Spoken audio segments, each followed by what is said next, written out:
Hallelujah. Bago po tayo mag-umpisa, kakanta po muna ako. Kasi pinatatanggap yung kumakanta eh. Purihin ng Panginoon. Magandang umaga po sa lahat. At welcome po sa bawat isa. Napakabuti ng Panginoon. Paglakad ko kanina dyan, may hinahanap ako. Kaya salamat sa Panginoon. Dahil napakabuti ng Panginoon. Tayo po muna yung manalangin. Lord, salamat po Ama sa pagkakataong ito, Panginoon, na tunay nga pong pinatunayan mo na ikaw po ay buhay sa aming mga buhay, Panginoon. Tunay po na binabago mo ang aming mga buhay, Panginoon. Salamat po Ama, pagpalain ng bawat isang narito, Panginoon. At kung meron man Panginoon may karamdaman sa aming kalagitnaan, bibigyan mo Lord ng kagalingan naman. Palain mo kami, Panginoon, bigyan mo kami ng pangunawa sa iyong mga salita sa umagang ito. At ako Lord bilang lingkod mo, tulungan mo ako Ama na ito'y maibahagi ayon din sa iyong kalooban. Salamat po Ama. Pagdalangin sa pangalan ng Panginoong Jesus. Amen. Thank you, Lord. Purihin ang Panginoon.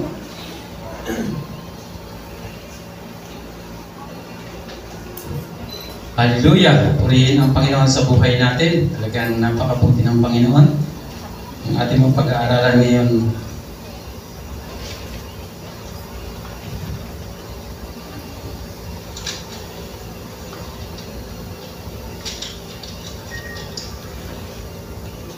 pawagat po ng ating pag-aaralan ay magpakatibay tayo sa ating pananampalataya. Magpakatibay po tayo sa ating pananampalataya. Dapat makita ng Lord na tayo ay matibay. Naalala ko yung sa Taytay kami, mayroong nagbibinta ng helmet doon sa may munisipyo kasi natin kayo anak ko ng digger ng time na yun. Digger pa lang si Paul at si Lumlo. Sabi niya, matibay ba talaga yung helmet mo? Sabi niyo, matibay yan, sir. Ang ginawa niya, kinuha niya yung helmet, ibinagsak. Bukto lang dun sa simento, talagang hindi nabasa. Sabi niya, bibili ako. Totoong matibay yung dalawang helmet. So, talagang pinatunayan niya, matibay talaga. Akala ko nga, wasak eh, kasi hinampas talaga niya ng malakas. Sabi niya, kung bibili ako, tapos una pang mababa yung ulo ko bago yung helmet, di sayang naman.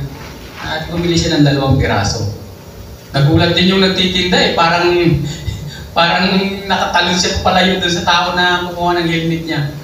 Sabi niya, kung nawasak yan, babayaran ko rin sa'yo, pero hindi ako bibili. Talagang, tayo ba nakaranas na ba tayong bumagsak? Amen. Pero nananatili ka pa rin sa Panginoon, di ba? Nandito pa rin. Alam ko rin yung pinakamatinding na nabasa ko sa Bible na dumaan sa mga pagsubok na yan, si Job. Kasi yung 10 anak niya nawala. Yung kanyang ari-arian at halos isang araw lang yun talagang ubos. Yung lahat ng kanyang inaasahan. Yung lahat ng kanyang talagang kabuhayan. Pero nanatili siya sa Panginoon. Hindi niya iniisip na itakwil niya ang Lord. Ang sabi nga ng kanyang asawa, bakit hindi mo pa isumpaan Diyos mo para kamatay ka na? Sabi niya, bakit sa kaginhawahan ko lang papupurihin ang Panginoon? Hindi ba sa kahirapan din? Sabi ni Job, dumating ako sa mundong ito ng hubad, aalis ako ng hubad. At pinagpala siya ng Diyos. Ibinalik ng masigit ang nawala sa kanya. Ang kanyang mga anak pinalta ng mas magaganda. At yung kayang kayamanan ay doble-dobleng binalik ng Panginoon. So kung nakaranas man po tayo kuminsan ng ating pinagdaanan, napakabigat, napakahirap, parang hindi mo mapagtagumpayan, pero tandaan ninyo, pinatitibay kayo ng Diyos. Pinatitibay tayo ng Panginoon para tayo maging matibay. Sabi yung ni Pastora kanina sa Sunday School, sabi ko, busog na. At kung mag-awitan tayo, parang ayaw ko nang tumayo dito, gusto ko umawit na lang tayo hanggang 11, tapos closing prayer na. Di ba ang sarap umawit sa Panginoon? Namnamin ang presensya ng Lord dahil ito yung nagpapatibay sa atin. Nagbibigay ng tagumpay. Salamat sa Panginoon. Talagang grabe ang Lord. Hindi po nagkukulang ang Panginoon.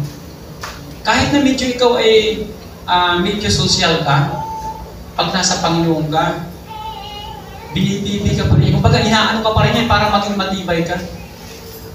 Sinong nakaraan, sabi ni Jojo sa akin, pa, pagpupukupay ako. Binilhan namin ng upin. Sabi ko, yan, may upin ka, magpupupay ka na. Ang laking kikitain mo dyan. Nagturbi pa kami ng mga ng bukupay. Tapos nag-order namin ng mga, sabi pagod pala. Ayaw ko na. Sabi niya ganun. Pagod, sabi niya. Pero grabe yung pagmamahal ng Lord sa kanya. Gusto ko naman, sabi niya, mag-drive, mag-vlog ako, tapos kung mayroong magpapasundo o mga city tour, yun ang gusto ko. Sabi ko, social talaga yung anak ko. Sabi ko, may motor dyan. Sabi ko, ayaw ko ng motor. Sabi niya, gusto ko yung nung nakaraang araw, biglang may tumawag na sasakyan doon sa kapatid ko. Kinuha niya. Sabi niya, Jo, dyan na lang yan sa'yo. Kita mo yung sasakyan dyan bago. Kaya Jojo na yan. Sabi ko, masyado kang juicy talaga. Pero alam mo, nandun pa rin yung people ng Lord. Sabi ko, pag hindi mo pa yan, yung ginamit ng talagang kailangan mong kumita, helicopter lang ibibigay sa'yo ng Lord. At, anong gagawin mo sa, iikot ka na, iikot para lang. Sabi ko, Lord, napakabuti mo sa iyong mga anak. Nakaranas ka mo ng pagbagsak, pero patuloy kang ibinabago ng Lord. Kasi po sa totoo lang, paghawak tayo ng Panginoon, matutumba ka pero hindi ka tuluyang babagsak. Parang di ba yung ating anak, pag akay-akay natin, naglalakad, pag nadabayan, hindi yan totoong susubsob kasi hawak natin, itataas at tataas natin.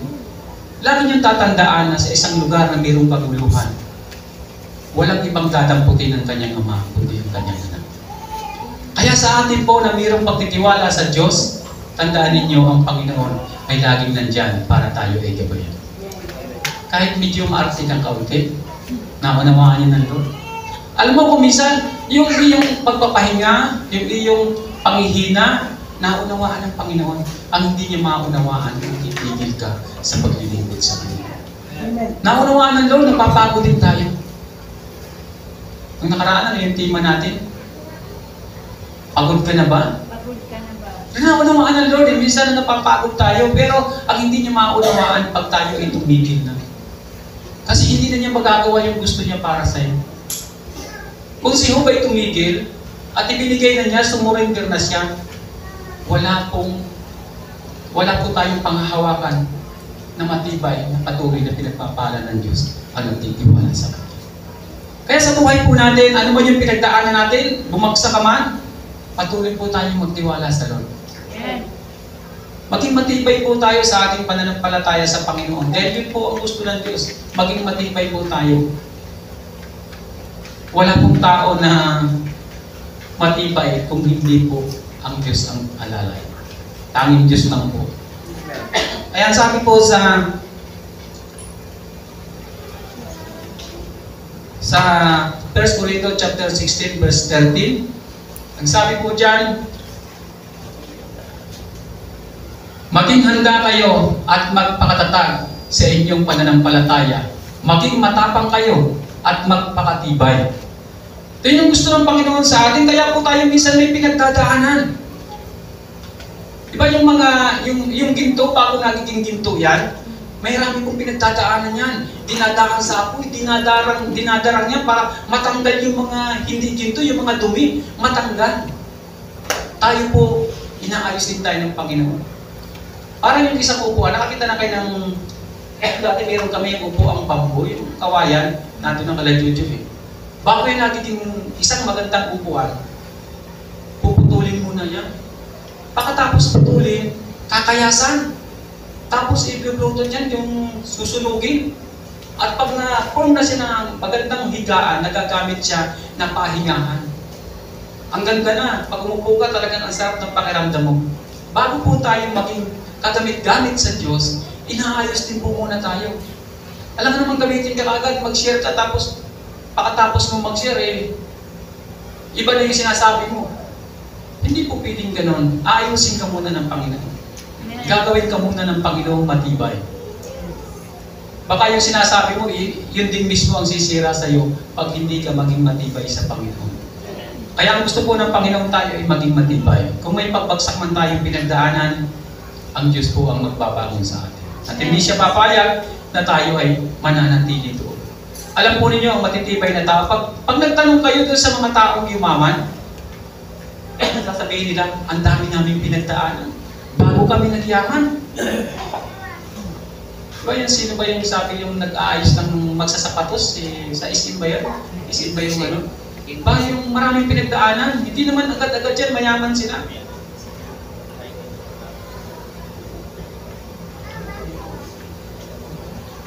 Hindi naman po agad mayaman. At mas masarap yung yumamang ka sa sarili mong pagsisikap.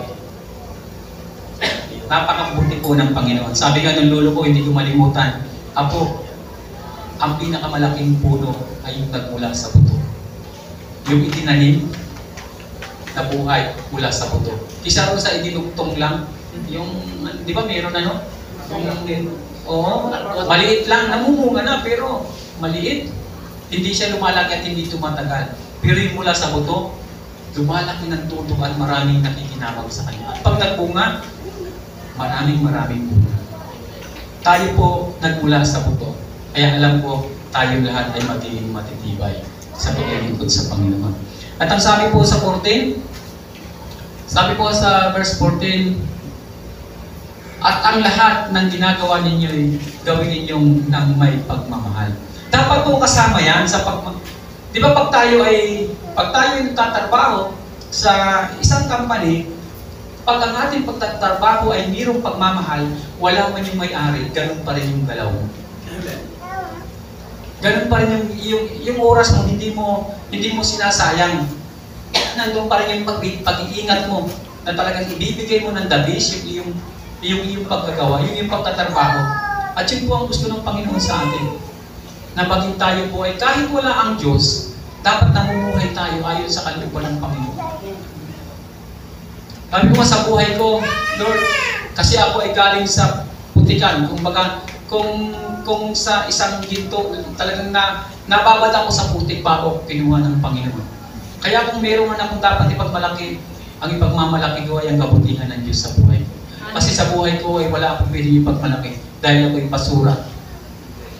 Ngunit binigyan ng Diyos ng buhay at ginamit ng Panginoon. Tayo pong lahat ay mayroong plano ang Diyos para sa atin. Kaya pala ang dami kong pinagdaanan. Napakaramdam ko ay hindi ako karapat-dapat sa harapan ng Diyos. Bata pa ako noon, 14 to 13, 14, 15, naging leader na ako ng isang gang sa San Pablo City. At talagang mga bata pa kami pero meron kami mga gamit na talagang pili kaming gumawa ng hindi maganda. Doon ko napatunayan na sabi ko, Lord, maraming times, talagang parang yung hindi ko iniisip na mangyayari sa buhay ko ito. Sabi ko nga na, nung bigad lang ako ng 40, masaya na ako. Pero ngayon ay 56 na ako at malakas.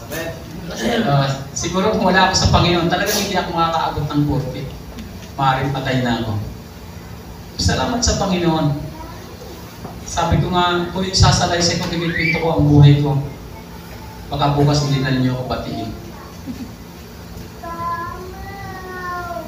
Grabe po ang pagbabago ng Diyos sa buhay ko. Minsan may time na sabi ko, Lord, kung hindi mo lang ako gustong gamitin pa, gusto ko umuwi na sa'yo. Alam po ninyo, ang buhay natin sa mundong ito, kung atin lang pong maunawaan, tanging Diyos lang po ang dapat nating pagkatiwalaan. Amen. Tayo ay nasa Panginoon at mayroong purpose ang Diyos sa iyo, gagamitin ka niya at mayroong pag-iingat ang Panginoon na gagawin sa iyo. At pagpapalain ka ng Panginoon. Pagpapalain ka ng Diyos. Nung minsan na nagkikwentuhan kami, kung sino magkwentuhan ko, sabi ko, kung ikaw ay isang mabuting tao, binaril ka, pinatay ka, sa tingin mo karangalan ng pumatay? Ay after 50 years, patay na rin siya. Pero ikaw, ligtas ka. Dahil gumagawa ka ng mabuti. Kaya yung sabi ng Panginoon, huwag kayong matakot sa pumapatay ng laman. Ang katakutan niya yung pumapatay ng Espiritu. Kaya dapat po tayong mamuhay ng mayroong pong pagtitiwala sa Diyos. Kasi po yung takot, ito po yung sumisira ng pananampalataya ng tao sa Panginoon. Takot huwag kang magutom, linggo, may nag-offer sa'yo ng malaking pera, hindi ka magsisimba. 2,000 na to, sayang to. Pastor, hindi mo na ako magsisimba ngayon. Bakit? Mayroon pong offer, 2,000. Ibibigay ko sa'yo ang 200, may kahit siya. So, siyempre, nandun yung takot mo eh. Walang baon yung anak mo. Kailangan kong magtrabaho muna. Tayo po ay binibigyan ng Panginoon ng mga pinagdadaanan para tayo maging matibay. At maging karapat-dapat po na maglingkod sa Kanya. At ang sabi po sa 1 Corinto chapter 9, verse 25, sabi po diyan, lahat ng manlalarong nagsasanay ay may disiplina sa lahat ng bagay upang magkamit ng isang gantimpalang panandalian lamang. Ngunit ang gantimpalang hinahangad natin ay panghabang panahon. So marami po, di ba, sa naglalaro, sa mga paligsahan, maraming sumasali pero isa lang ang nananalo. Naalala ko yan si Pastor Ratchet nagpigito sa amin. Lumaban daw siya ng yung takbo, tumakbo sila. Sabi niya, naka-third ako, hindi ko malimutan yun. Sabi ko, ilang kayo pastorang naglaban? Sabi niya, 3. Ang automatic, third siya. Kaya diba, 3 sila lang palang naglaban, kaya pala naka-third siya. Sa daming tumatakbo, pero isa lang ang nananalo. Ang daming nakikipaglaban. Di ba, si Manny Pacquiao, naging champion siya. Pero sa daming nakikipaglaban, pero iilan lang yung nagtatagumpay. Sa mga takbuhin natin pinagdadaanan, pag hindi ka tumigil, magtatagumpay ka. May awit yan, di ba? Yung sabi na, ang umaayaw ay di nagwawagi. Ang nagwawagi ay di umaayaw. Dapat hindi tayo umayaw para tayo ay magwawagi. Para tayo mananalo, magtatagumpay. Ano mang laban, pag tinapon mo na yung tuwalya, tigil na ang laban. Dapat po hindi tayo, kasi ang kalaban natin ay dapat hindi sila magtatagumpay. Kasi 2,000 years ago ang nagdaan, sila po ay pinagtagumpayan ng Panginoon natin. Kaya patuloy tayo magtiwala sa Diyos. Sa laban na ito, sa takbuhin ating tinatakbo, magtatagumpay tayo basta't hindi tayo titigil. Kaya yung isang lumaban siya ng takbuhan, palaro, sabi niya, pinakahuli na siya na tumatakbo. Talagang yung lahat ng nandun na sa finish line. Pero nagtataka yung mga nanonood doon, bakit itong tao ito tumatakbo, pilay na? Talagang sinikap niyang makarating doon sa finish line kahit pilay na siya. At ang daming natuwa sa kanya, itinaas ang kanyang kamay. Sabi niya ito. Sabi niya, bakit nagawa mo pang tumakbo? Alam mo namang talo pa na, nandun na lahat yung panalo. Kasi sabi niya, nanonood ang bansa namin sa akin. At alam nila nalalaban ako. Kaya tinapos ko ang takbo na binigay sa akin. At sa daming natuwa sa kanya, mas malaki pa yung premyo na ibinigay sa kanya ng mga tao na tuwa sa kanyang dedikasyon lang kung paano tapusin yung kanyang takbuhin. At tumanggap din siya ng mga premyo. Sa buhay po natin, kahit malapit ka na sa finish line, pag hindi ka nakarating sa finish line, wala kang premyo. Kahit ilang buwan pa na lang, hindi ka nakarating, hindi ka magkakaroon ng premyo. Kailangan po natin maging matibay para matapos natin yung takbuhin na nakalaan sa ating buhay. Dapat maging matibay po tayo. Kaya po kung minsan binibigyan tayo ng Panginoon ng mga pagsubok para tayo ay maging matibay. At ang sabi po sa 26, hindi ako tumatakbo ng walang patutunguhan at hindi ako sumusuntok sa hangin. Dapat ganyan po tayo. Dapat alam natin yung ating paglilingkod sa Panginoon, alam natin kung saan tayo patungo. Dapat mayroon po tayong talagang pinangahawakan, Lord, ako ay sa'yo. Mayroon mga pinagdadaanan, pero alam mo, ang Panginoon, ang finish line ng iyong pupuntahan. Alam mo na, ikaw ay magtatagumpay kasi ang Diyos ang kasama mo. Sana ganun po palagi tayo. Huwag tayong mag-alinlangan, huwag tayong nakakita ka ng, kumaga yung takbuhin na dapat mong takbuhin. Marami po mga pwede mga obstacle sa daan mo, pero dapat magpatuloy tayo para po tayo ay magtagumpay. At ang sabi po sa 27, subalit pinahihirapan ko ang aking katawan at sinusupil ito upang sa gayoy hindi ako maalis sa paligsahan pagkatapos kong mangaral sa iba. Sabi po yan, sinusupil ko ang aking sarili. Meron po tayong dapat na ginagawa sa ating sarili. Dahan-dahan mo itong at tulungan ang sarili mo kung paano mo magagawa ang kalooban ng Panginoon. Kung dati mahilig ka magmura, bawasan mo na. Kung dati nakakapagmura ka ng mga 10 beses, gawin mo na lang 9.5. Kung bago magkaroon ng mga 5 years, mawawala na yan. Dahan-dahan yan mawawala kasi pinabawasan mo. Kada ikaw ay magkamali ng salita, magbabasa ka ng salita ng Panginoon, mananalangin ka. Susupilin mo yung sarili mo. Ako po dati ay may bisyo rin. Nagiinom, nagsusugal. At talagang mahilig ako sa sugal. Yan ang aking, gusto ko talaga yung magsugal. Yan ang aking gusto nung time na yun. Siyempre, pag inuman, masaya, sugal. Kasi gusto kong mabuhay ng walang trabaho.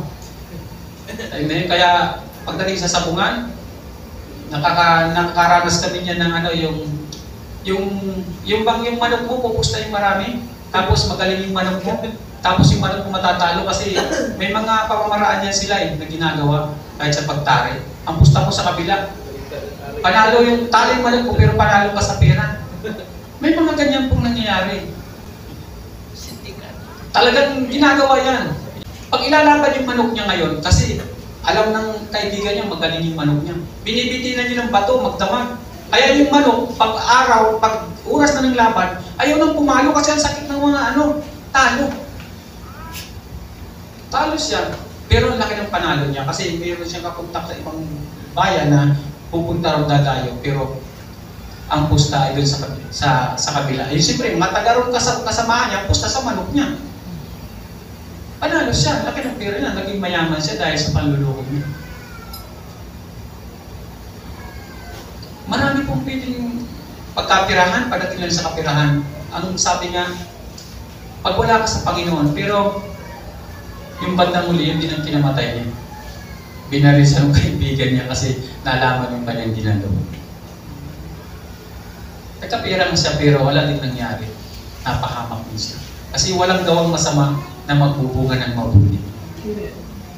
Kaya sikapin natin makagawa tayo ng kabutihan sa kapwa natin. Salamat sa Panginoon. Utay-utay ko pong nadisiplina ang aking sarili. Salamat din sa aking misis kasi siya ang unang Kristiyano nung kami mag-asawa. At nakilala ko ang Panginoon. Sabi ko, Lord, kaya madalas ako umiyak ang time na yun. Ang dami ko palang nagawang pagkakamali sa Panginoon. Pero alam niyo, ang Lord, pag lumapit ka, hindi tinitingnan ano yung pinagdaanan mo. Ang tinitingnan ng Lord kung paano ka lumapit sa Kanya. At buburahin niya lahat ng pinagdaanan mo sa buhay. Napakabuti ng Panginoon sa mga anak na patuloy na nagtitiwala sa Kanya. Patuloy lang tayo magtiwala sa Panginoon at tayo po ay magtatagumpay. Ang hirap po supilin ng ating sarili. Sa totoo lang, ito yung number 1 nating kalaban sa paglilingkod sa Panginoon. Yung sarili natin. Kasi hindi ito kaya ng in Jesus name. Pag sinabi in Jesus name, hindi ito nakikinig. Yung Diablo, pag sinabi mo in Jesus name, sibat agad yan. Wala agad yan, maalis agad yan. Kasi yung isang satanism na na-convert sa pagiging Kristiyano, dati siyang satanism. Sila ay pumupunta sa mga bars, kung saan-saan na lugar. Ang sabi ng kanyang, nagpatawag ng meeting, sabi niya, Panginoon, may isang pangalan na pag binabanggit yun, hindi namin kaya. Anong pangalan? Sabi gano'n, binanggit niya. Jesus name. Nabaliktad silang lahat, pati yung leader nila. Sabi niya, huwag na huwag mong babanggitin yung pangalan niyan sa ating kalagitnaan. Lahat sila ay nababaliktad. Lahat sila ay talagang nagtatakbuhan Dahil makapangyarihan po ang pangalan ng Panginoon Jesus. Amen. Ang hindi po kaya ay ang ating sarili. Pag hindi po natin binago ang ating sarili, hindi tayo talaga nagkaroon ng talagang totoong pag-surrender sa Panginoon. Kasi gusto mo pero ayaw ng katawan mo. Gusto mo umaten pero ayaw ng katawan mo. Anong gagawin mo? Tayo po ay binubuo ng tatlong tayo po ito yung spirit, ito yung body natin, yung espiritu natin at yung kaluluwa. Pag tayo po ay pumanig doon sa kaluluwa, yung gusto ng laman, yun ang ating ginagawa. Pero pag tayo pumanig sa espiritu, yung gusto ng espiritu, yun ang ginagawa ng body natin. So pag mayroong chismisan at nandun yung tainga mo, alam mo na kung anong pinalalakas mo. Pinalalakas mo yung katawang lupa. Kaya doon papanig yung katawan mo doon sa mga mga gawang makamundo. Pero pag pinalalakas mo yung espiritu, dito papanig yung katawan mo. Kasi siyempre, doon ka nakikinig, magiging marites ka. Naalala ko yung isang bata sa YouTube kung napanood niyo. Sabi niya, anong gusto mo paglaki mo? Gusto ko pong maging isang doktor. Bakit? Pag naging doktor ka na, taga-license ka, sino ang unang mong gagamutin? Sabi niya, ang mama ko po. Bakit? Ano bang sakit ng mama mo? Chismosa. Nagagamot na pala yun. Sabi niya, chismosa kasi mama niya, sabi niya. Kaya nang gagamutin niya pag sila yung doktor. Pag hindi po natin tinulungan ang ating sarili, hindi po natin magagawa ang kalooban ng Diyos. Supilin po natin ang ating sarili. Tinatamad kang magbasa, lalo kang magbasa. Pag ako pa nakaramdam akong magbasa, ay tinatamad magbasa, dapat ang babasahin ko mga 10 chapter. Pag tinatamad ako, ginagawa kong 15 to 20 chapter. Kaya yung kalaban, wala na, lutay-tay na, layas na, wala akong magagawa dito. Kahit ano. Pag tinatamad ka, lalo kang lumapit sa Panginoon. Pag tinatamad ka, lalo kang manalangin. Pag may mga bagay na ginagawa ka niya para manghina, lalo kang tumikit sa Panginoon. Lalo mong gawin yung gusto ng Diyos para ano mga temptation matatanggal niya. Huwag mong sabihin, tukso, layuan mo ako. Ikaw ang lumayo kasi tukso yan, hindi lalayo, lalong palapit yan. Lalo tayong lumapit sa Panginoon. Patibayin natin ang ating paglilingkod sa Panginoon. At yun po ang gusto ng Panginoon sa buhay natin. Yan sabi po sa 2 Corinthians chapter 4 verse 16. Kaya hindi kami nasisiraan ng loob kahit na humihina ang aming katawan lupa, patuloy namang pinalalakas ang aming espiritu araw-araw. Dapat po pinalalakas natin ang ating espiritu araw-araw. At ang pagpapalakas po ng espiritu sa atin na nananahan ay ang pagbabasa ng kanyang salita at ang pananalangin. Ito po ang nagpapalakas ng ating espiritu. Sabi ko nga, kung ikaw ay nagbabasa ng salita ng Panginoon sa umaga lang, pinakain mo ng almusal ng espiritu mo. Magbasa ka rin sa alas 9 o alas 10 kahit 2 chapter o 2 verse. Para meron siyang snack. Sa tanghali kung kaya mo magbasa ka ulit sa alas 3 sa hapon at lalakas po ang ating espiritu. Tayo po ay laging manalangin. Ito po yung pagkain ng ating espiritual na buhay. Kung araw-araw ito yung pinakakain natin, pinalalakas natin yung espiritu ng Panginoon na siya nananahan sa atin, yung gawain po ng Diyos, ang lagi natin nasa sa isip. Yun ang lagi natin pinagmamalaki, lagi natin ginagawa ang kalooban ng Panginoon kasi ito po ay lumalakas dahil ang ginagawa natin, pinakakain natin ang ating espiritu. Pero pag laging physical lang, lumakas yung physical mo, mahina yung spiritual mo, babagsak po tayo. Tayo po ay madadala ng mga bagay sa mundo ito. Baka pag may dumaan tayo sa iyo na, sama ka muna sa akin kapatid. Meron tayo pupunta. Yung pala, pupunta nyo, isa sa bunga. Sasama ka kasi mahina yung espiritu. Pero pag ito po ay malakas, kahit anong gawin ng laman, hindi sila magtatanong. Kaya salamat sa Panginoon. Ang sabi po sa 17,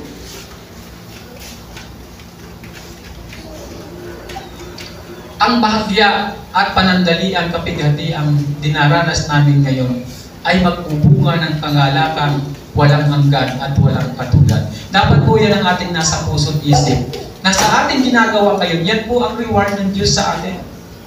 Mayroon pong gagawin ng Panginoon na napakalaking pagpapala sa buhay natin pag patuloy po tayong lumalapit at dumudulog sa Panginoon sa kanyang kalooban. At ang sabi po sa 18, kaya ang paningin namin ay nakatuon sa mga bagay na di nakikita at hindi sa mga bagay na nakikita, sapagkat panandalian lamang ang mga bagay na nakikita, ngunit walang hanggan ang mga bagay na di nakikita. Dapat doon po tayo nakatuon. Dapat matibay yung ating pananampalataya. Huwag po sa mga bagay lang na nakikita. Nung time po na si Daniel ay inihulog doon sa lugar ng mga leon, si Daniel po ay naniwala at nanampalataya sa Diyos kahit hindi niya nakikita. Sabi niya, hindi ako kakainin ng mga leon na to. Sigurado, nung pagbagsak niya, natakot din siguro siya dahil nakita ko yung leon, ang laki-laki. Pero hindi siya natakot dun sa nakikita niya. Dahil alam niya, yung pinananampalataya niyang Diyos, kahit hindi niya nakikita, may gagawin at may gagawin. Ano mang pong mga panganib sa mundong ito na gusto kang sakmalin? Ano mang mga leon na gusto kang kagatin, gusto kang kainin, pag nagtiwala ka sa Diyos, kahit hindi mo siya nakikita, ipagtatanggol ka ng Panginoon. At hindi po nakain si Daniel. Kasi naniwala siya na nanampalataya sa Panginoon kahit hindi niya nakikita. Kasi sabi ng iba, hindi ko kasi nakikita kaya hindi ako naniniwala. To see is to believe ako. Kailangan makita ko. Pag hindi ko nakikita, hindi ako naniniwala. May tinanong ako niya, sabi ko, nakikita mo ba ang utak mo? Sabi niya, hindi. O, nahihipo mo ba ang utak mo? Hindi. O, naniniwala ko, may utak ka, wala. Naniniwala. O, maniwala ka sa Panginoon. Hindi mo naman nahihipo utak mo. Hindi mo nakikita, pero naniniwala kang may utak ka. Sabi ng iba, alam ko ang lahat sa buhay ko. Kaya, kaya kong ipagtanggol ang sarili ko. Sabi niya, alam ko lahat. Sabi ko, lahat talaga alam mo sa sarili mo. Sabi niya, Pastor, lahat alam ko. Sabi ko, ilan ang bilang ng buhok mo? Ay, hindi ko alam. O ilan ang bilang ng kilay mo? Kilay na lang. Hindi mo nga alam eh. Ayun, sabi ng Bible, is kahit isang buhok na nahulog sa atin, bilang ng Diyos. Sabi ko, wala tayong pagmamayari sa mundo ito. Kahit buhay mo, hindi mo pagmamayari. Kaya hindi tayo pwedeng magmalaki sa Panginoon. Ituon po natin ang ating sarili sa mga bagay na pangako ng Diyos, bagamat hindi mo pa nakikita. Magtiwala tayo sa Panginoon. Nung nakaraan nag-pray ako dito, sabi ko, Lord, gusto ko magkaroon na ng baby si Michael. Hindi pa niya nakikita. Pero, nung nakaraan lang, nagpunta sila ng Ilito, meron. Sabi niya, meron na pa. Meron na silang baby ngayon, meron na pinagbubuntis. Hindi na nakikita pero naniwala siya. Dapat po maniwala tayo sa mga bagay na hindi pa natin nakikita. Kasi ang bago po ng ating pagiging Kristiyano, pagiging anak ng Diyos, kung pinaniniwalaan mo lang yung mga bagay na nakikita. Paniwalaan natin yung bagay na hindi pa natin nakikita at makakamit natin. Maging sa mga kayamanan, ano bang paniniwalaan mo yung bagay lang dyan na napakaliit? Sabi ng salita ng Panginoon, ang inihanda ng Diyos sa mga anak niya na naniniwala sa Kanya, hindi mo pa nakikita at hindi pa abot ang iyong kaisipan kung gaano kaganda ang pangako ng Diyos sa Kanyang mga anak. Nung una, ang pangarap ko lang naman magkaroon ng motor. Ang pangarap ko nung una, kasi bike lang yung sinasakyan ko nung una, pangarap ko magkaroon ng motor. Pero ang binigay sa akin ng Panginoon yung mga sasakyan. Lupa, bahay. So yung mga pangarap mo, higit doon yung pangarap ng Diyos para sa iyo. Marami pong gustong gawin ng Diyos sa buhay natin. Pagtiwala lang tayo sa Panginoon. Pagtibayin natin ang pananampalataya natin sa Diyos. Magkaroon talaga tayo ng 100% na pagtitiwala sa Panginoon. Kaya kung ano yung gusto mo, manampalataya ka, pagtiwala ka. Maniwala ka na tayo, may sasakyan ka na. Maniwala ka sa gusto mong gawin ng Diyos sa'yo. Kung gusto mo magkaroon ng magandang sasakyan, maniwala ka. Paniwalaan mo at mangyayari yan sa buhay. Pero, mag-aral ka muna mag-drive. Pag driver ka na, 1 to ang put mo, ipapanalangin ko, magkaroon ka ng 4 years. Pero kung ikaw ay walang license, mahirap, baka magkaroon ka ng problema. Tabihan mo, Pastor, sabi mo kasi, pinanalangin mo ngayon, wala akong license, nabangga. Problema. Dapat ilagay natin sa tama. Gusto mo mag-drive, kumuha ka ng license. Kasi pag nasagi ka dyan, wala kang license, ikaw ang kawawa. Kasi wala ka sa tama.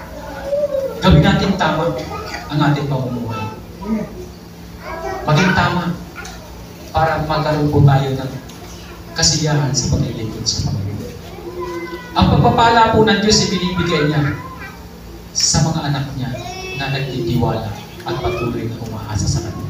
Pag tayo po ay walang ibang inaasahan kundi ang Diyos, gagawa po ng paraan. Ang pamagat po ng ating pinag-aralan ngayong umaga, magpakatibay tayo sa ating pananampalataya. Alam mo po, mayroong pong sign ng pagiging matibay. Pag ikaw ay nakakaramdam ng pananabik palagi sa gawain ng Panginoon, ito yung isang sign na ikaw ay tumitibay sa pananampalataya mo sa Diyos. Pero pag hindi ka nakaramdam ng kasabikan sa gawain at presensya ng Panginoon, meron dapat po lalo kang dumulog sa Diyos. Baka nanlalamig ka na. Sabi ni Pastora kanina, yung ganda ng kanyang turo kanina, kung nabutan niyo, na dapat ay manipalig tayo sa Panginoon. Parang gusto ko naman sabihin sa kanya, tuloy mo na, tuloy mo na. Ay gusto sarap makinig, di ba? At tayo po ay pinalalakas ng salita ng Panginoon. Ang pangako po na Diyos sa atin ay buhay na ganap at kasiyas-iyas. Ang diablo lang na nagsasabi na, ay mahirap ka, hindi po totoo mo kayo maniwala doon. Ang pangako ng Diyos ay napakaganda sa buhay natin. Hindi po tayo sinilang para tayo ay maging bunto. Tayo po ay ulo. Leader po tayo. Lagi niyong tatandaan. Ang Diyos po ay laging kasama natin. Salamat sa Panginoon. Wala na po tayong oras. Hindi po manalangin. Lord, salamat po Panginoon sa umaga nito.